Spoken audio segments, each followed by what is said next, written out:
தஞ்சாவூர் தொகுதியின் வெற்றி வேட்பாளர் பாரத பிரதமர் நரேந்திர மோடியின் ஆசி பெற்ற கருப்பு எம் முருகானந்தம். வாக்களிப்பீர் தாமரை சின்னத்திற்கு. மக்களவைத் தேர்தலில் திருப்பூர் தொகுதியின் வெற்றி வேட்பாளர் பாரத பிரதமர் நரேந்திர மோடியின் ஆசி பெற்ற கொங்கு சிங்கம் ஏபி முருகானந்தம். வாக்களிப்பீர் தாமரை சின்னத்திற்கு. பாரத பிரதமர் நரேந்திர மோடியின் ஆதரவு பெற்ற ஸ்ரீபெரும்புதூர் தொகுதியின் வெற்றி வேட்பாளர் VN வேணுகோபால். வாக்களிப்பீர் சைக்கிள் சின்னத்திற்கு.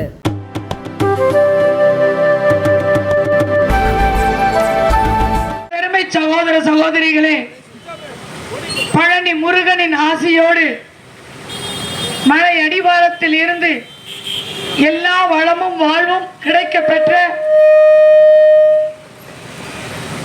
எனதருமை சகோதர சகோதரிகளே, தேசிய ஜனநாயக கூட்டணி கட்சிகளின் சார்பில் பாரதிய ஜனதா கட்சி, பாட்டாளி மக்கள் கட்சி, தமிழ் மாநில காங்கிரஸ், தமிழர் மக்கள் முன்னேற்ற கழகம், அகில இந்திய மூவேந்தர் முன்னணி கழகம், அம்மா மக்கள் முன்னேற்ற கழகம், தமிழர் புதிய நீதி கட்சி, இந்திய ஜனநாயக கட்சி ஆகிய கூட்டணி கட்சிகளின் சார்பில் அதிமுக தொண்டர்கள் உரிமை மீட்பு குழு 11 கட்சிகள் இணைந்து, அது மட்டுமல்ல இந்தியாவின் அத்துணை மக்களும் இது நாடாளுமன்ற தேர்தல்.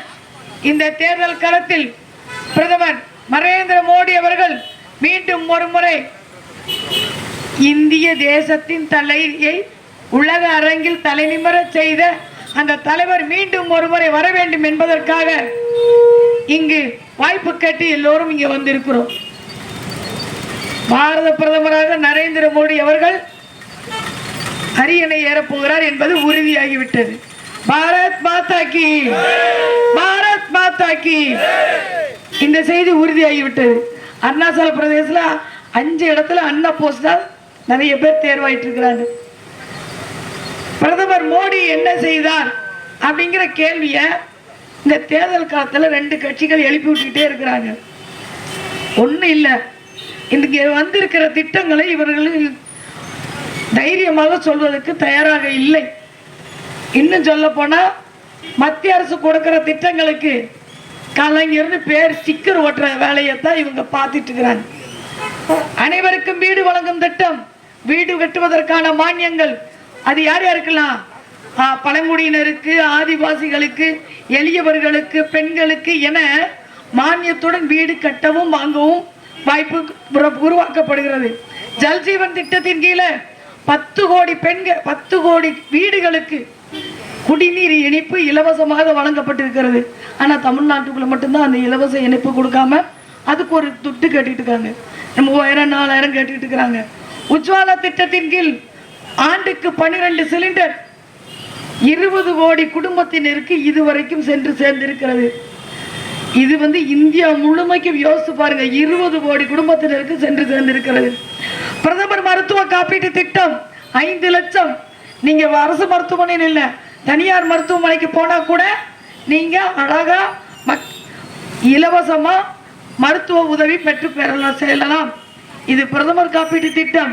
ஆனா இங்க அங்கங்க கலைஞர் காப்பீட்டு திட்டம்னு நான் மருத்துவமனை வச்சிருக்கிறேன்.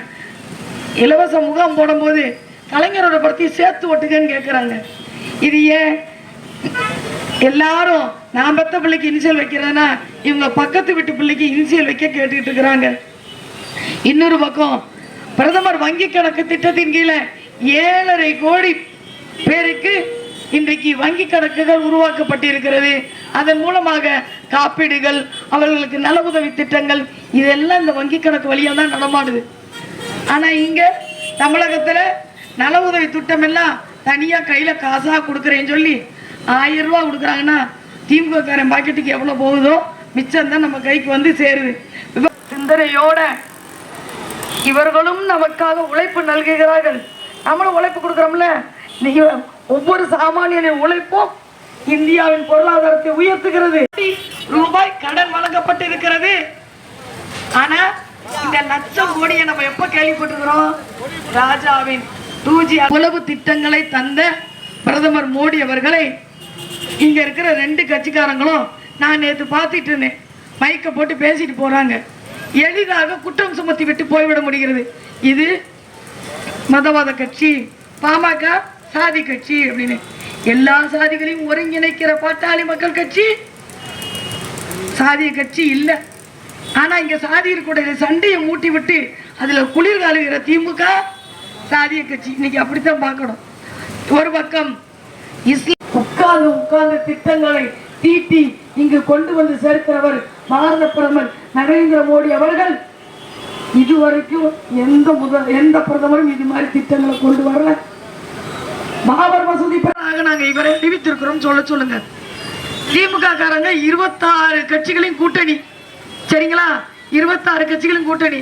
யாராவது ஒருத்தர் பேர பாரத பிரதமர் சொன்னா உடனே என்ன நடக்கும்? நெல்லிக்காய் முட்டையை அவுத்து விட்ட மாதிரி செதறி ஓடிடும். எல்லாம் நானா நீயான்னு போட்டி போட்டுட்டு நிற்கிறாங்க. இங்க வந்திருக்கிற தோழர்கள், பாரதிய ஜனதா கட்சியின் தோழர்கள் இந்த திண்டுக்கல் நாடாளுமன்ற தொகுதியில் தாமரை மலர வேண்டும் என்று அரும்பாடுபட்டு வியர்வை சிந்தி கட்சியை வளர்த்து வைத்திருக்கிற இந்த நேரத்தில் தலைவர் கூப்பிட்டு இங்க கூட்டணி கட்சி நிக்குதுன்னு சொன்ன உடனே கொஞ்சமும் மனக்கலேசம் படாமல் இதுவும் எங்களது, இது இந்த கூட்டணியும் எங்களது வெற்றி என்று சொந்த காசுல நோட்டீஸ் அடிச்சு பிரச்சாரம் போயிட்டு இருக்கிறாங்க. சொந்த கட்சி காசுல நோட்டீஸ் அடிச்சு பிரச்சாரம் பண்ணிருக்கிறாங்க. பாரத பிரதமர் நரேந்திர மோடியிடமிருந்து திலகம்மா தனியா வேலை செய்யவே வேண்டியலங்க. இந்த திட்டங்களை உங்ககிட்ட பைசா காசு வாங்காம கொண்டு வந்து கொடுத்தாலே போதும்ல. கொண்டு வந்து குழந்தைகள் முதல் வயோதிகர்கள் வரை, சாமானியர்கள் முதல் உழைக்கின்ற பாட்டாளிகள் வரை அத்தனை பேருக்குமான இந்த திட்டங்களை கொண்டு வந்து பைசா காசு இல்லாம வேலை பார்த்து கொடுத்தாலே போதும். ஆனா இங்க திமுகவும் அதிமுகவும் எதை செயல்படுத்தி வச்சிருக்கிறாங்க? அவங்களுக்கு எதுக்கு திட்டம் போட தெரியும்? சாராய கடையை முக்குக்கு திறந்து வச்சிருக்கிறாங்க. போதை பொருள் 2000 கோடி கடத்துறவனே கூட இருந்து போட்டோ எடுத்துக்கிறாங்க. அவங்க கூட தான் தொழில் நடத்திக்கிட்டு இருக்கிறாங்க. சாராய கடை ஒன்றும் இல்லைங்க. நல்ல நாளுக்கு போனோம், பொங்கலுக்கும் தீபாவளிக்கும் நாம புது துணி வாங்கணும்னு திட்டமிட்டு இருக்கும் போது அரசாங்கம் 600 கோடி திட்டமிடுது. எதுக்கு? என் பிள்ளை படிக்கிறதுக்கா? என் பிள்ளை வேலை பார்க்கறதுக்கா? இல்லை, சாராய விற்பனைக்கு. சாராய விற்பனைக்கு 600 கோடி திட்டம் போட்டுட்டு இருக்கு. ஐயா, நீங்க நாளெல்லாம் ஆட்டோ ஓட்டி பழச்சு, மூட தூக்கி பழச்சு, உழைச்ச காசு மட்டும் போனது மட்டும் இல்லாம குடல் வந்து ஈரல் வந்து. இன்னைக்கு ஒரு விஷயத்தை சொல்லுகிறேன்.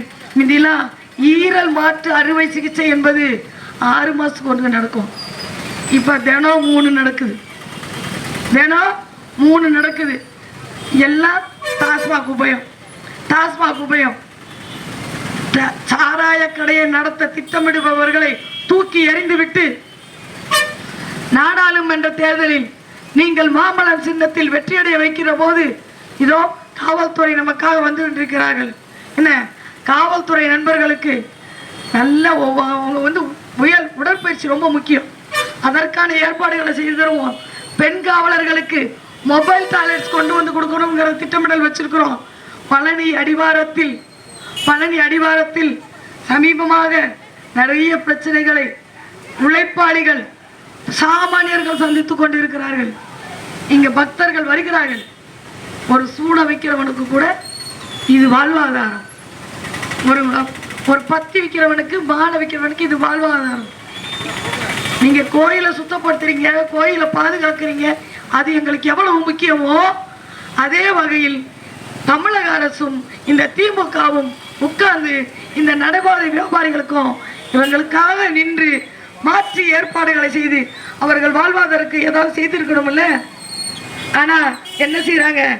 வழக்கமா வியாபாரிகள் சாமானியர் பிரச்சனைனா யார் ஓடி வருவான்? கம்யூனிஸ்ட்காரை ஓடி வருவான். ஆனா அன்னைக்கு இருந்த கம்யூனிஸ்ட்காரன் வேற.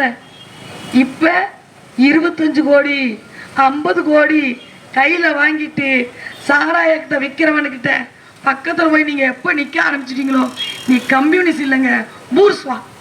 நீ கம்யூனிஸ்ட் இல்ல, பூர்ஸ்வா சித்தாந்தத்தை கையில் எடுத்திருப்பவர்கள். அந்த கம்யூனிஸ்டுக்காக உங்கள் ஓட்டு, மக்களின் பிரச்சனைகளுக்காக வந்து நிற்காதவர்களுக்காக உங்கள் ஓட்டு. ஆதி திராவிட விடுதியில் நேற்று இடிந்து விழுந்து மாணவிகள் அடிபட்டிருக்கிறார்கள், சமையல் செய்பவர்கள் அடிபட்டிருக்கிறார்கள். கட்டடத்தில் ஊழல் எல்லாத்திலையும் 40% போய் 60% பாக்கெட்டுக்கு போயிட்டு இருக்கு. இந்த கமிஷன் கரப்ஷனை தூக்கி எறிய வேண்டிய காலகட்டம் இது. நண்பர்களே, பெரியோர்களே, ரெண்டே ரெண்டு விஷயம்தான்.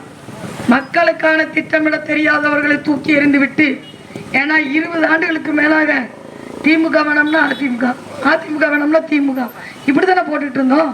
மாற்று கிடைக்கல. இன்னைக்கு மாற்றாக பட்டிவீரம்பட்டில் சுயமரியாதை மண்ணில் பிறந்த நான், சுயமரியாதை மண்ணில் பிறந்தவள். இங்கு இருக்கின்ற ஒவ்வொருவரும் சுயமரியாதையோடு வாழ வழிவகை செய்ய ஒரு 5 ஆண்டுகளை தாருங்கள். மாற்று சித்தாந்தங்களை, மாற்று திட்டங்களை, மாற்றமும் முன்னேற்றமும் சேர்ந்த திட்டங்களை, சாராய கடையை மட்டும் சிந்திக்க தெரிந்தவர்களை தூக்கி எறிந்து விட்டு, கமிஷன் கரப்ஷன் மட்டும் யோசிக்க தெரிந்தவர்களை தூக்கி எறிந்து விட்டு ஒரு மாற்றை யோசியுங்கள். இந்த 4 அமைச்சர்களும் திண்டுக்கல் நாடாளுமன்ற தொகுதியை உங்களுக்கு யாரும் தெரியும் நாசமாக ஆக்கியிருக்கிறாங்க. அவர்களை தூக்கி எறியுங்கள் என்று உங்களை அன்போடு கேட்டுக்கொண்டு இந்த நிகழ்வை ஒருங்கிணைத்து வருகின்ற 19ஆம் தேதி மாம்பழம் சின்னத்தில் வாக்களியுங்கள். இந்த நிகழ்வை ஒருங்கிணைத்த